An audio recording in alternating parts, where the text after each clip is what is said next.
Si vous avez déjà regardé un tout petit peu de sport, voici une règle pas toujours assumée mais constamment vérifiée. Avoir les meilleurs joueurs dans la même équipe ne signifie pas forcément gagner. Dans ce nouvel épisode, on va s'intéresser exactement à ça, la collaboration, et notamment à la question qu'est-ce qui fait la force et la qualité d'une bonne équipe. Parce qu'on ne veut pas simplement lever des leaders, on ne veut pas simplement organiser des équipes efficaces, on veut aussi maîtriser l'art de la collaboration de façon à durer dans le temps.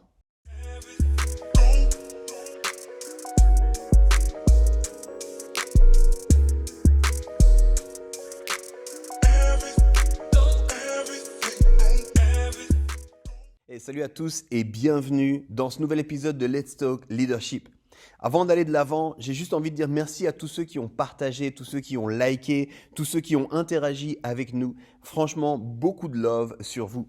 Honnêtement, cette saison, elle est assez challengeante pour moi en particulier parce que je ne suis pas toujours le plus à l'aise et ce n'est pas le plus simple pour moi de faire juste des moments frontaux comme ça où je suis seul. J'aimais bien avoir des hosts et j'espère que d'ici la fin de la saison, vous aurez en tout cas 1 ou 2 épisodes avec d'autres voix que la mienne. Mais voilà, on a de la joie, c'est un privilège, c'est vraiment énorme de pouvoir faire ça. Donc merci à vous tous qui réagissez, partagez, interagissez avec nous. D'ailleurs, il paraît que certains nous écoutent pas seulement depuis la Suisse, là où moi je fais ce podcast, mais pour plein de raisons, vous êtes ailleurs dans le monde. Alors pour le fun, ce que je vais vous demander de faire, c'est d'aller sur les réseaux sociaux, Instagram en particulier, et puis de mettre sur cet épisode un petit drapeau depuis où est-ce que vous écoutez cet épisode. Peut-être parce que vous vivez à l'étranger mais vous parlez français, peut-être parce que vous êtes en vacances ou en transition ou dans un aéroport, ça m'arrive tellement d'écouter les podcasts depuis un aéroport, ou simplement parce que vous êtes pour un semestre ou pour une saison dans un autre pays que la Suisse. Écrivez-nous, mettez-nous un petit drapeau de là depuis où vous écoutez ce podcast. Et pour ceux qui nous rejoindraient pour la première fois, juste bienvenue, merci d'être là. Je m'appelle Yves et le but de ce podcast, c'est vraiment de parler de leadership avec une perspective chrétienne. Indépendamment de vos convictions, je suis convaincu que vous allez trouver du contenu intéressant et pertinent. Et moi, je fais le maximum pour honorer votre temps et vous donner des pépites qui vont durer max 20 minutes. Alors accrochez-vous, préparez vos cahiers de notes et plongeons dans cet épisode sur la collaboration.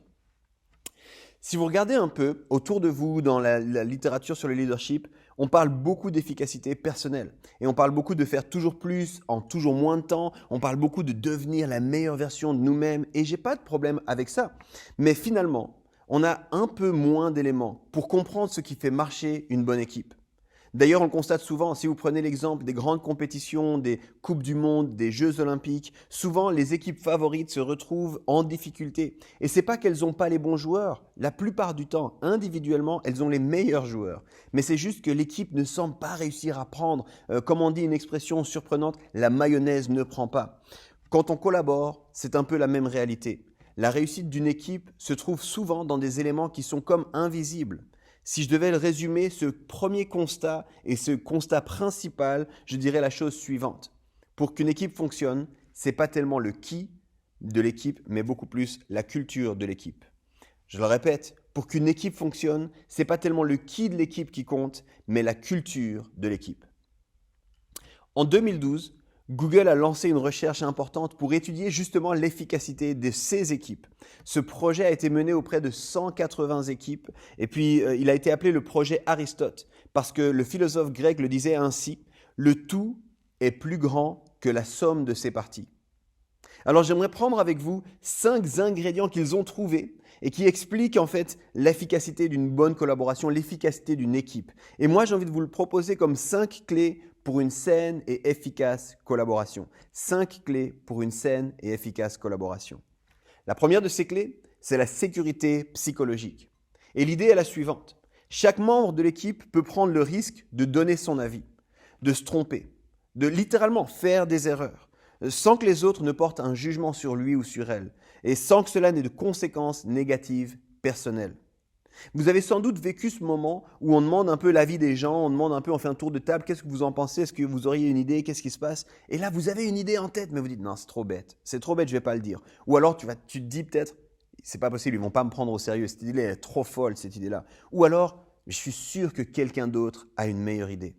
Si tu as déjà vécu ce moment, il y a des chances, ce n'est pas la seule explication, mais il y a des chances que tu sois ou tu aies été dans une équipe où il manquait de sécurité psychologique.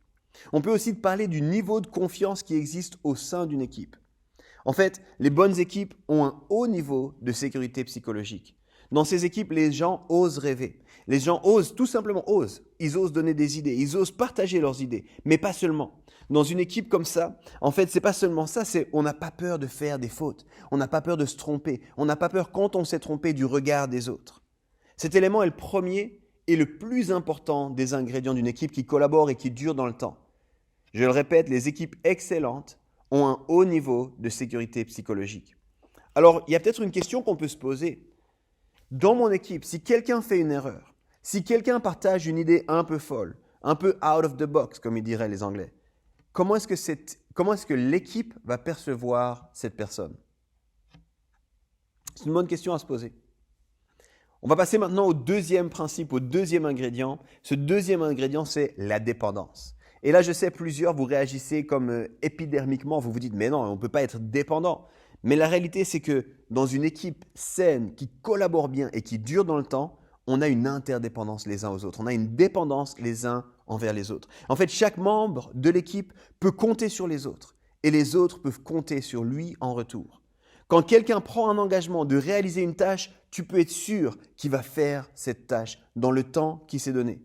Et si je demande de l'aide à quelqu'un, je suis sûr que quelqu'un va m'aider, qu'on va vraiment venir à mon secours par rapport à là où je galère. Ici, en fait, on touche la dimension de l'entraide qui doit exister dans une équipe. Ce n'est pas possible d'avoir une bonne équipe sans qu'il y ait une saine dépendance les uns des autres. Sinon, on est toujours un peu maladroit. On se dit, est-ce que c'est moi? Est-ce que c'est lui? Est-ce qu'il va vraiment le faire? Et tu mets de l'anxiété et ce n'est pas possible de bien fonctionner quand il y a de l'anxiété. Donc la question ici, c'est la suivante. Quand quelqu'un de l'équipe s'engage à faire quelque chose, est-ce que cette chose sera réellement faite? Si tout de suite tu penses « Ah oui, mais pas lui ou pas elle », c'est possible qu'il manque un peu de dépendance dans votre équipe. Et encore une fois, je sais que c'est un terme qui dérange là, on a envie d'être indépendant aujourd'hui, mais dans les bonnes équipes, il y a une saine dépendance. Le troisième ingrédient d'une équipe qui fonctionne correctement, c'est la clarté des rôles. Les fonctions, les objectifs, les attentes sont clairement définis et les moyens pour réaliser tout ça sont disponibles. Ça, c'est extrêmement important en fait. La clarté des rôles, c'est fondamental. Est-ce qu'on sait qui fait quoi à quel moment? Je redonne encore une fois l'image du sport, mais imagine un peu, c'est la Coupe du Monde, finale de la Coupe du Monde, on va sur le terrain et d'un coup le gardien n'est pas sûr. Est-ce que je dois être au but? Est-ce que je dois jouer en défense? Le défenseur se dit, mais est-ce que ma place n'est pas en attaque ou quoi? Tu vois le scénario, tu sais déjà que cette équipe, elle va perdre. C'est la même chose dans nos équipes à nous. Est-ce qu'il y a de la clarté sur les fonctions, sur les objectifs et sur les attentes pour chacun? Ce point, finalement, il se rapporte aux frontières entre la fonction des uns et la fonction des autres, aux possibilités aussi qu'on a de reconnaître et de valoriser chacun dans sa différence, et également de lever toute crainte de ne pas se marcher les uns sur les autres. Je suis sûr que tu as déjà eu ça, mais il n'y a rien de plus frustrant. On te dit, ouais, tu pourrais t'organiser pour faire ça. Toi, tu dis, ouais, c'est bon, je m'organise, je le fais. Puis en même temps, quelqu'un d'autre le fait. Ah, tu dis, mais je croyais que c'était mon rôle, je ne comprends pas pourquoi est-ce que l'autre est fait. Tu te poses des questions, alors en fonction de ton caractère, tu dis peut-être on ne me fait pas confiance, ou alors tu dis, mais j'en ai marre, ici on travaille dans le vide, et c'est vraiment frustrant. Donc ça touche cette notion de, est-ce qu'on enlève la crainte de marcher les uns sur les autres, mais ça touche aussi la question de l'ambiguïté dans la communication. Est-ce qu'on a bien communiqué en fait? Parce que les équipes qui communiquent bien sont claires sur les rôles. Alors voilà la question qu'on peut se poser ici. Est-ce qu'on sait ce qui est attendu de chacun? Et est-ce que notre équipe a un processus de décision qui soit clair et efficace? C'est tellement important. Rappelle-toi, on parle ici des équipes qui marchent bien, qui collaborent bien et qui durent dans le temps. Et je te l'ai dit, le premier ingrédient, c'était la sécurité psychologique. Le deuxième, la dépendance ou la saine interdépendance entre les membres de l'équipe. Et le troisième ingrédient, la troisième clé, c'est la clarté dans les rôles. Je continue avec la quatrième clé ou le quatrième ingrédient, le sens donné à l'activité. Alors là, je sais, on est dans une ère, on est avec une génération où le sens, c'est tout le temps là, tout le monde parle de sens, de sens, de sens. La réalité, c'est que chacun des membres de l'équipe aura un sentiment différent par rapport au sens. aura une attente différente, aura des valeurs personnelles différentes sur le sens. Mais ce qui est important, puisque Google a réalisé dans cette étude, c'est que chaque membre de l'équipe a le sentiment que sa fonction ou son travail fait du sens pour lui. C'est pas grave si ça ne fait pas de sens pour un autre. Est-ce que ça fait du sens pour toi? Est-ce que tu arrives à donner un sens à ton activité, à ton rôle dans l'équipe? Ce point se rapporte à la capacité individuelle à se motiver en faisant des liens de cause à effet ou d'égalité entre ses activités et son système de valeurs. Je vais reprendre deux exemples. Je vais reprendre l'exemple du foot, mais je ne sais pas si tu aimes le foot, si tu n'aimes pas le foot. Personnellement, si jamais tu ne le savais pas encore, je ne suis pas un grand fan du foot. Mais typiquement, si je devais jouer en tant que gardien, en tant que footballeur, je pense que j'aimerais bien le gardien parce que j'aime les mains, j'ai fait du basket, j'aime utiliser mes mains. Donc pour moi, ça ferait du sens. J'ai l'impression de vraiment d'aider les autres, de servir les autres, d'être au bon endroit. Mais c'est sûr que l'attaquant, pour lui, ça fait beaucoup moins de sens d'être au but. Tu comprends? C'est la même chose dans une équipe là. Je parle avec des gens qui sont dans la technique constamment. Tu sais, eux, c'est leur langage. Ils ont un jargon particulier. Ils sont dans les trucs de technique, que ce soit la vidéo, que ce soit l'audio, que ce soit les lights. C'est un truc qui leur parle. C'est une manière de voir le monde. Moi, je peux comprendre, mais ça me parle beaucoup moins. Et tu comprends, il faut qu'il y ait du sens à ce que toi tu fais. Si ce que toi tu fais, ça ne t'apporte pas de sens, ça va te frustrer profondément. Ça va atteindre en fait ton système de valeurs et tu vas dire ce que je fais là, ça ne sert à rien. Donc le sens n'est pas le même pour tous, mais c'est important que chacun voit le sens de ce qu'il fait. C'est le sens donné à l'activité. Maintenant, j'ai une question aussi, comme pour les autres clés. Et la question, c'est la suivante. Le travail que je fais pour mon équipe a-t-il du sens pour moi? Tu peux poser ça la question quand tu vois quelqu'un de démotivé, quand tu vois quelqu'un qui traîne les pieds, quand tu vois quelqu'un qui ne sait pas trop, il dit ouais, bon, ok. Tu peux lui demander juste, est-ce que ce que tu fais au milieu de nous, ça a du sens pour toi? Parce que c'est que si la personne peut dire oui, ça a du sens, que tu as une personne qui est faite au bon endroit, pour la bonne équipe, au bon moment. J'arrive à la dernière clé, au dernier ingrédient, et c'est finalement ce qu'on a appelé en français la contribution ou bien l'impact. C'est une idée plus large, mais c'est cette idée en fait que ce que l'équipe réalise, ce qu'on fait ensemble, ça contribue à la réalisation des objectifs, à la vision, à la mission, à l'ambition de notre entreprise, de notre groupe, de notre association, de notre communauté si tu as une église. C'est ce que je fais là, je vois que ça fait une différence plus large. C'est une différence plus large. Ce n'est pas seulement le sens pour moi, c'est je sais qu'on contribue à quelque chose qui fait du sens. Ce point se rapporte au cadre de pensée susceptible de fédérer des énergies dans une direction commune et d'accueillir l'ensemble. C'est quelque chose d'extrêmement important.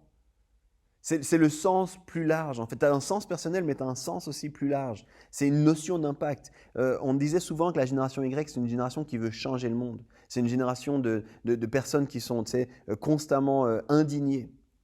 Mais en fait, si tu as l'impression de contribuer à quelque chose de plus large, de participer à une mission, à une vision, à une ambition, à quelque chose qui change la donne, ça te motive profondément.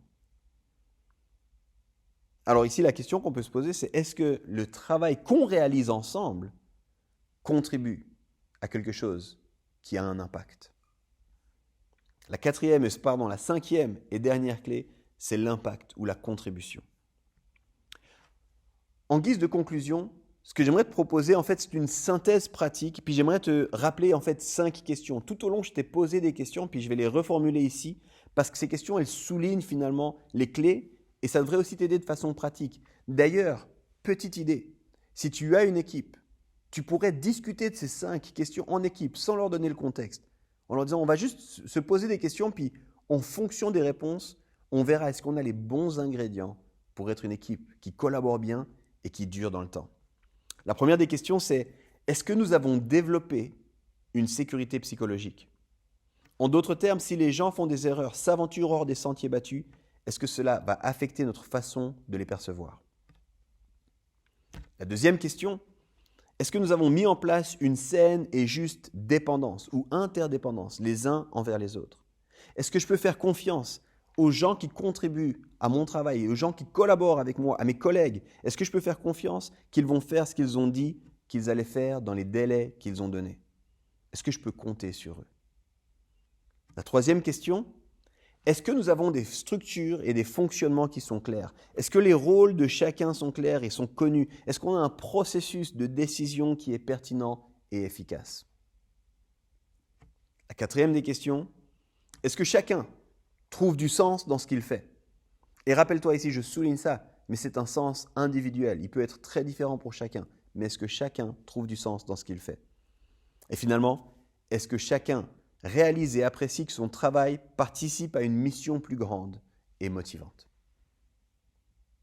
Vous savez, quand je suis tombé sur cette étude il y a quelques années, j'ai beaucoup remis en question ma façon de faire. Et aujourd'hui encore, je suis vraiment challengé par certains de ces points, tout en étant réjoui aussi, parce que je vois les progrès qu'on a fait sur d'autres de ces points. Mon but en disant ça, c'est pas que tu dises « Waouh, on est tellement loin, on n'est vraiment pas bon ». Je veux pas te mettre la pression. Je veux plutôt te motiver en te donnant des éléments concrets où tu peux travailler avec ton équipe. Au risque de me répéter, je parle ici de mettre en place une culture saine où la collaboration est efficace et où les gens ont envie de rester longtemps. Si je prends du recul, une chose qui m'a frappé, c'est de voir comment ces éléments aussi montrent le besoin de clarifier notre relation aux autres. Pense-y un instant, mais la notion d'interdépendance, la notion de sécurité psychologique, la notion de clarté des rôles, c'est une notion où en fait, je dois travailler mon lien avec les autres. Mais ça travaille aussi notre relation à soi-même, notre relation à nous-mêmes. Est-ce que je sais quel est mon rôle? Est-ce que ce que je fais a du sens? Et finalement, ça pose la question de ma relation à la globalité, à tout. Est-ce que je participe à une mission qui me motive? Et je trouvais fascinant de voir comment ces éléments sont aussi générationnels, j'en ai un tout petit peu parlé, mais ça explique une grande partie du clash générationnel qu'on voit et qu'on analyse dans les entreprises depuis 20 ans. Il y a un clash générationnel parce que les systèmes de valeurs ont profondément été changés, chamboulés. Et là, les choses que je parle, c'est pour la génération Y et Z, c'est pour la génération montante, c'est pour tous ceux qui ont entre 15 et 40 ans. Ça, c'est les choses qu'ils recherchent. Et cette étude menée par Google, tout à fait scientifique, le met en avant. Alors, j'aimerais vite terminer avec 2 constats.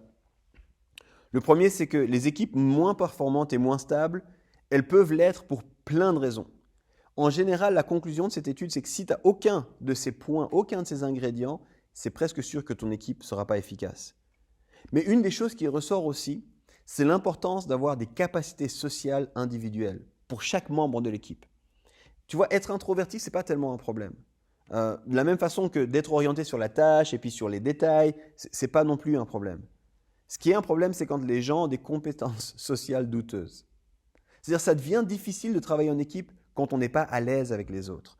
Ceux qui envoient des signaux contradictoires, je croyais que tu étais content avec moi, mais en fait dans tes remarques, c'est le passif-agressif, je ne sais pas trop où me situer par rapport à ça, ou bien on est toujours dans des jeux de séduction, on ne sait pas trop sur quel pied danser, c'est un peu une image comme ça, ou les gens qui manquent cruellement d'intelligence émotionnelle, les gens qui n'ont pas de sensibilité, pas d'empathie non plus, les gens qui ont des blagues sans se rendre compte que c'est des blagues pas drôles. Si tu as des personnes comme ça dans ton équipe, j'ai envie de te dire, c'est important d'aller les confronter.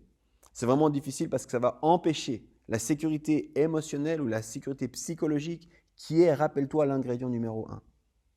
Donc, indépendamment de tout ça, c'est juste une façon de terminer cet enseignement en te disant, si tu as quelqu'un qui est maladroit socialement, fais vite quelque chose parce que les dégâts sont monstrueux.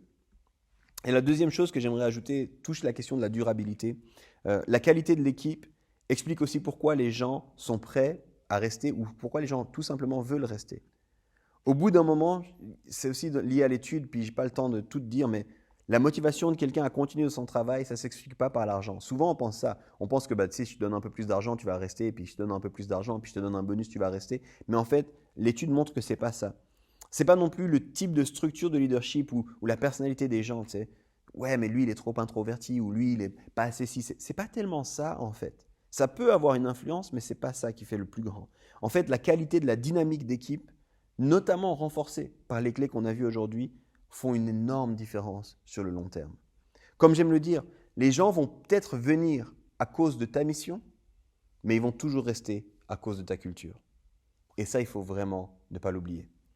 Alors voilà, merci pour votre temps les amis, je ne vais pas m'éterniser. N'hésitez pas à nous envoyer vos questions. Rappelez-vous qu'on veut prendre aussi un épisode avec toutes vos questions, de préférence sur le travail en équipe, mais plus largement aussi. Et puis, continuez à investir dans votre leadership. À très bientôt.